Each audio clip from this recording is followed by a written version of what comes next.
बोलो श्री परमहंस दयाल महाराज की जय। श्री नंगली निवासी भगवान की जय।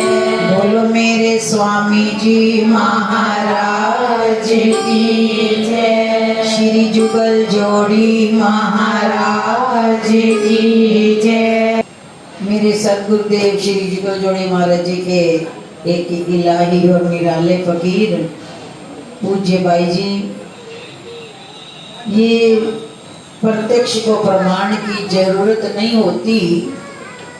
ये बगीची जिनके अपने रोम रोम में अपने इष्ट का प्रेम, समर्पण, त्याग, बलिदान और विनम्रता का खजाना भरपूर है अंदर बाहर से, तो उसी तरह से हिसार के बगीचे को मेरे श्री जुगल जोड़ी महाराज जी के आशीर्वाद से ये सींच रहे हैं, सींचते रहें और ये बगिया इसी तरह हरी भरी रहे। हर पल दिल से यही दुआएं निकलती हैं अपने सदगुरुदेव भगवान के आगे कि अपने इन लालों की आयु भी दीर्घायु करो, स्वस्थ तंदुरुस्ती बख्शो, ताकि मेरे मालिक का नाम जो ये रोशन कर रहे हैं युगों युगों तक रोशन करते रहें।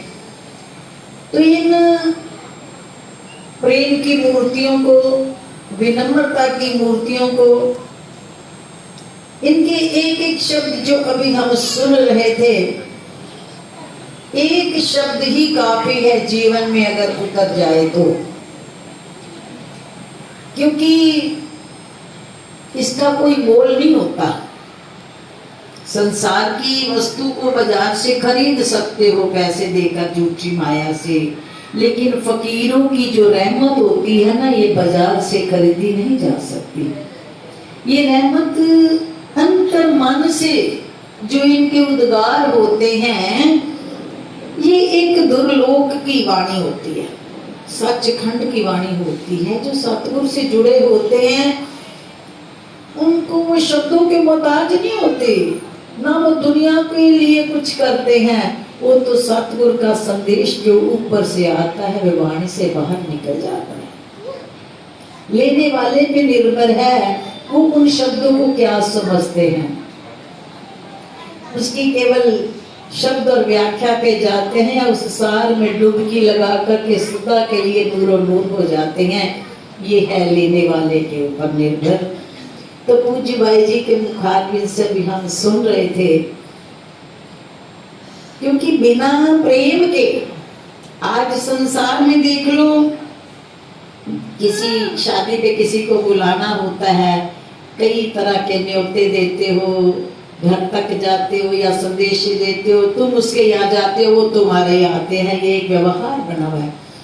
लेकिन ये रिश्ता त्रिलोकी नाथ से जो है, ना ये शब्दों का मोहताज, ना ये जुबां का मोहताज, ना ये माया का मोहताज, और ना ये दिखावे का मोहताज है, ना कार्ड और चिट्ठियों का मोहताज है। ये मेरी नंगली सरकार का रिश्ता तो केवल दिल की तारों का मोहताज है।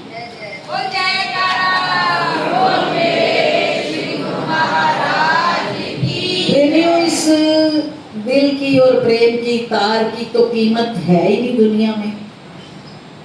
कहते वाह प्या जाने राह प्या जाने, जिन्होंने जोड़ी हैं या वो जानते हैं, और जिससे जुड़ी हैं या वो जानते हैं, इससे दूसरा नहीं जान सकता।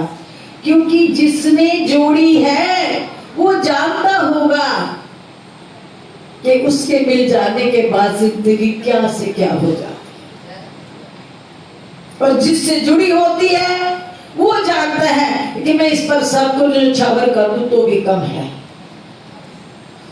हम सोचते हैं किताबों में, ग्रंथों में लिखा है कि भगवान के हाथ में त्रिलोकी है, भगवान के हाथ में सारी सृष्टि है, भगवान के हाथ में सारी दुनिया है, लेकिन हकीकत पे उतरो तो देखो, हम तो कहते भगवान नहीं, भक्तों के हाथों में सब कुछ है। भक्त भी त्रिलोकी नाथ को बांध लेते हैं, और ऐसी प्रेम की डोरियों में कि उन्हें मजबूर होकर के सारी मर्यादाएं तोड़ करके कुछ से कुछ भी करना पड़ जाता है। वो इतने मजबूर हो जाते हैं प्रेम की तार के आगे, जिसे ना योगी, ना यति, ना तपस्वी जिसका आर पार पा पाए। जिसे पाने और रिझाने के लिए कई वर्षों तप करते रह जाओ तो बात नहीं बनती, लेकिन जब प्रेम का रिश्ता इतना शुद्ध, इतना पवित्र, इतना निश्चल और इतना करीबी से हो जाता है तो भगवान बिक जाते हैं। देखा,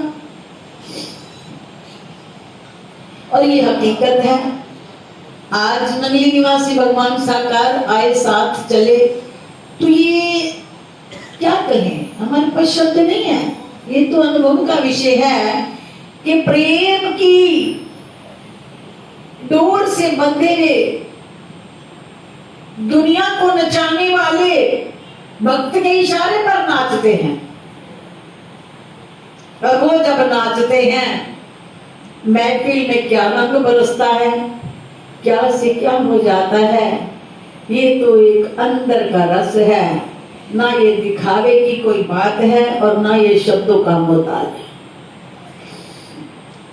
तो पूज्य भाई जी भी कह रहे थे कि हमें कुछ लेना है। तो प्रेमियों, हर वस्तु भगवान के हाथ में है। आज हमने अपने सद्गुण दे भगवान से क्या मांगना है?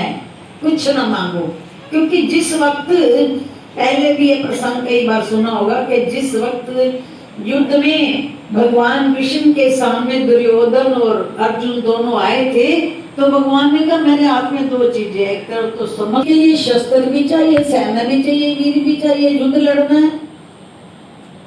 तो घबरा के कह रहे कि कहीं ये अर्जुन सारी सेना, वीर, योद्धा, अस्त्र शस्त्र, हाथी सब कुछ ना मांग ले। तो भगवान कहते कि भी एक तरफ तो ये सब, एक तरफ मैं अकेला हूँ और मुझे अकेले का ये प्रण है कि जिधर मैं होऊंगा मैं शस्त्र को हाथ भी नहीं लगाऊंगा, मैं नहीं आता, खाली हाथ। अब अर्जुन से कहते बारी तेरी है, क्योंकि तेरे को सामने मैंने देखा, पहले तू मांग। तो अर्जुन कहता मुझे तो कुछ भी नहीं चाहिए, मुझे तो केवल आप चाहिए। भगवान कहते अर्जुन पागल हो गया, सोच के मांग। युद्ध की सहायता के लिए आया है, ना तुझे वीर चाहिए, ना अस्त्र चाहिए, ना शस्त्र चाहिए, ना सेना चाहिए, ना योद्धा चाहिए, कुछ भी नहीं चाहिए। तो युद्ध किससे लड़ेगा? मैं तो खाली हाथ आऊंगा तेरे साथ, तो युद्ध कैसे जीतेगा? कहने मुझे कुछ चाहिए नहीं, मुझे तो केवल आप चाहिए। भगवान दूसरी बार फिर कहते सोच ले, फिर भी कहता नहीं मुझे कुछ नहीं चाहिए, मुझे केवल आप चाहिए। दुर्योधन कहता है मेरी बारी है, मेरी बारी। वो घबराता है कहीं सेना ना मांग ले। सबके सामने प्रमाण है, बार बार भगवान के उकसाने पर भी अर्जुन का भरोसा कि मुझे तो केवल आप चाहिए। अब जगत जाहिर है ये प्रसंग कि जिसकी तरफ भगवान थे उसका क्या बना, और जिसने भगवान को छोड़कर बाकी सब कुछ मांगा उसका क्या बना। अब हम अपने हृदय के अंदर इस चीज का अंदाज लगाएं। हम जब गुरुमाई के पास आते हैं, हम गुरुमा जी के आगे क्या मांगते हैं रोज रोज आकर के? ये भी कर दो, ये भी कर दो, ये भी कर दो, ये भी कर दो, ये भी दे। तो ये मांगते हैं मुझे कुछ नहीं चाहिए, सिर्फ आप चाहिए। है ऐसी मांग? सब कुछ सामने होते हुए भी मुझे केवल आप चाहिए और कुछ नहीं चाहिए।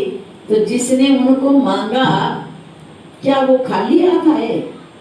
क्योंकि सारी कायनात के मालिक तो वो हैं, उनके तो संकल्प में शक्ति है। हाथ से उठाने की उन्हें तो कोई जरूरत ही नहीं पड़ती, उनके तो संकल्प से सृष्टि चलती है। ये मानते हैं ना कि नगली वाले के संकल्प से ही प्रलोकी चल रही है? मानते हैं कि नहीं? जितने लोग मानते जरा हाथ खड़ा करके बता दें। कुल सृष्टि, कुल त्रलोकी, कुल ब्रह्मांड, सारे लोग किसके संकल्प से? हाथ उठाने की जरूरत नहीं उनको, मुंह से कुछ कहने की जरूरत नहीं, उधर आंख भी घुमाने की जरूरत नहीं, हृदय में ख्याल आया नहीं, संकल्प आया नहीं, तो कुदरत ने उधर को रुख मोड़ा नहीं। उनके संकल्प में इतनी शक्ति है। तो बताओ ना कि उनके संकल्प तक जाने के लिए, उनके दिल तक जाने के लिए किस चीज की भेंट चाहिए उनको? शब्दों की, पैसे की, अकल बुद्धि चतुराई की, या दिल की? बोलो। केवल दिल की भेंट।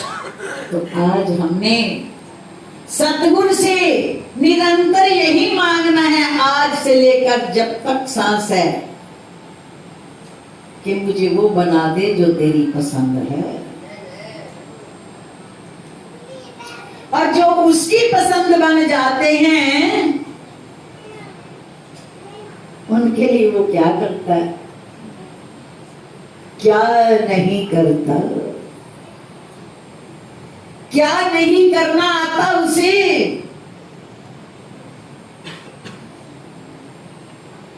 उजड़े जंगल में भी बस्तियां बसा देता है एक संकल्प से, मुर्दे में भी प्राण डाल देता है एक संकल्प से।